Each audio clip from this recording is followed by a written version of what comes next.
ఛత్తీస్గఢ్లో మావోయిస్టులు అలజడి సృష్టించారు. బీజాపూర్ జిల్లా దుసావాద్ 63వ జాతీయ రహదారిపై ఓ ట్రక్కుకు నిప్పంటించారు. భారీగా చెలరేగిన మంటల్లో ట్రక్కు కాలి బూడిదైంది. అక్కడితో ఆగకుండా మావోయిస్టులు రోడ్డు మార్గంలో వెళ్తున్న బస్సును ఆపి అందులో ఉన్న ప్రయాణికుల్ని బందీలుగా చేసుకున్నారు. దీంతో ఆ ప్రాంతం ఒక్కసారిగా ఆందోళనకరంగా మారింది. అయితే అకస్మాత్తుగా రోడ్డుపైకి మావోయిస్టులు వచ్చారని, పెద్ద సంఖ్యలో వచ్చి బస్సును ఆపి భయభ్రాంతులకు గురి చేశారని ప్రత్యక్ష సాక్షులు కొందరు పోలీసులకు సమాచారం ఇచ్చారు. దీంతో అప్రమత్తమైన పోలీస్ శాఖ భైరామ్గఢ్, జంగ్లా ప్రాంతాల్లోని స్టేషన్లను అప్రమత్తం చేసింది. స్థానిక ప్రజలు జాగ్రత్తగా ఉండాలంటూ హై అలర్ట్ ప్రకటించింది. ఛత్తీస్గఢ్లో మావోయిస్టులు అలజడి సృష్టించారు. బీజాపూర్ జిల్లా దుసావాద్ 63వ జాతీయ రహదారిపై ఓ ట్రక్కుకు నిప్పంటించారు. భారీగా చెలరేగిన మంటల్లో ట్రక్కు కాలి బూడిదైంది.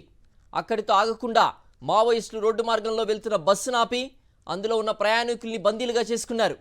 దీంతో ఆ ప్రాంతం ఒక్కసారిగా ఆందోళనకరంగా మారింది. అయితే అకస్మాత్తుగా రోడ్డుపైకి మావోయిస్టులు వచ్చారని, పెద్ద సంఖ్యలో వచ్చి బస్సును ఆపి భయభ్రాంతులకు గురి చేశారని ప్రత్యక్ష సాక్షులు కొందరు పోలీసులకు సమాచారం ఇచ్చారు. దీంతో అప్రమత్తమైన పోలీస్ శాఖ బైరామ్గఢ్, జంగ్లా ప్రాంతాల్లోని స్టేషన్లను అప్రమత్తం చేసింది. స్థానిక ప్రజలు జాగ్రత్తగా ఉండాలంటూ హై అలర్ట్ ప్రకటించింది.